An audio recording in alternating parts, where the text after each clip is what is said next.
നിങ്ങളെല്ലാം വാർത്ത കൊടുത്തു. നിങ്ങൾ ആരെങ്കിലും അതിന്റെ വിഷ്വല് കണ്ടോ? വിഷ്വല് കണ്ടിട്ടാണ് നിങ്ങൾ വാർത്ത കൊടുക്കുന്നത്. പലരും പ്രതികരിക്കും. കാരണം പലരുടെ ആളുകളായിട്ട് പ്രവർത്തിക്കുന്നവരാണ്. പലരും പ്രതികരിക്കും. അതായത് പൊളിറ്റിക്കൽ കറക്റ്റ്നെസ്സിനെ കുറിച്ച് സ്ത്രീ വിരുദ്ധ പരാമർശം നടത്തിയെന്ന്. ഇനി നിങ്ങൾ കേട്ടിട്ടില്ലെങ്കിൽ ഞാൻ ആ പ്രസംഗത്തിന്റെ ഭാഗം വായിക്കാം. ഞാൻ ചില അമ്മമാരോട് പരാതി പറയും. എന്റെ പ്രസംഗത്തിലാണ്. ചില അമ്മമാർക്ക് അവരുടെ പ്രത്യേകമായ ഡിഷ് ഉണ്ടാവും. പ്രത്യേകമായ ഭക്ഷണം അവർക്ക് മാത്രം ഉണ്ടാക്കാൻ പറ്റുന്നതാണ്. അറിയാലോ, നിങ്ങളുടെയൊക്കെ അമ്മമാര് പ്രത്യേകമായിട്ടുള്ള ഉണ്ടാക്കി. എൻ്റെ അമ്മ എനിക്ക് ഉണ്ടാക്കി തന്നിട്ടുണ്ട്.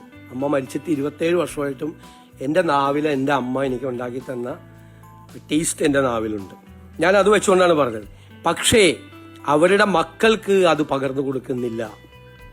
ആ മക്കളെ കൊണ്ട് കൂടിയോ അല്ലെങ്കിൽ മകന്റെ ഭാര്യയായി വരുന്ന ഒരാൾക്കെങ്കിലും ആ ഭക്ഷണത്തിന്റെ പ്രത്യേകത പകർന്നു കൊടുക്കാൻ കഴിയണം. അവരുടെ മക്കൾക്ക് അത് പകർന്നു കൊടുക്കണം. മക്കളെന്ന് പറഞ്ഞാൽ പെൺമക്കൾ മാത്രമായിട്ട് എവിടെ അടയാളപ്പെടുത്തിയേക്കണം?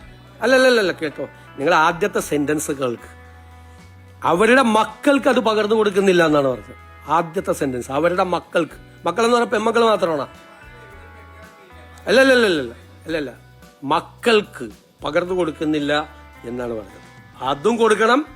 വീട്ടിലേക്ക് പുതിയതായിട്ട് വരുന്ന ആളാണ് മകന്റെ ഭാര്യ, അവർക്കും കൊടുക്കണം എന്ന് പറഞ്ഞതിൽ എന്ത് സ്ത്രീ വിരുദ്ധതയാണ്? അല്ലല്ല, അതെന്താ മക്കൾക്കെന്ന് പറഞ്ഞാൽ തെറ്റാണോ? അതിഥി പുതിയതായിട്ട് വരുന്നതല്ലേ? ഞാൻ പറഞ്ഞത് അത് കൊടുക്കണമെന്നാണ്. മക്കൾക്ക് കൊടുക്കണമെന്ന് പറഞ്ഞാൽ അതെല്ലാം പെട്ടില്ലേ? നിങ്ങള് മൈക്രോസ്കോപ്പ് അല്ലല്ല, കുറച്ച് ആളുകള് മൈക്രോസ്കോപ്പിക് ലെൻസുമായിട്ട് വെച്ചിട്ട് എന്തെങ്കിലും ഉണ്ടാകുന്ന നോക്കണം. മക്കൾക്ക് അത് പകർന്നു കൊടുക്കണം. ഞാൻ അതിൽ ഉറച്ചു നിൽക്കുന്നു. മക്കൾക്ക് അത് പകർന്നു കൊടുക്കണം എന്നാണ്. ഇങ്ങനെയുള്ള കാര്യങ്ങൾ സംസാരിക്കുമ്പോൾ അതിൽ നിന്ന് ഈ കൗശലത്തോടുകൂടി ഈ സ്ത്രീവിരുദ്ധ എന്ത് സ്ത്രീവിരുദ്ധ പരാമർശമാണ്? ഒരമ്മ മക്കൾക്ക് അവരുടെ കാര്യം പകർന്നു കൊടുക്കണം എന്ന് പറയില്ല. നിങ്ങൾ ഇത്രയും താഴോട്ട് പോകരുത്.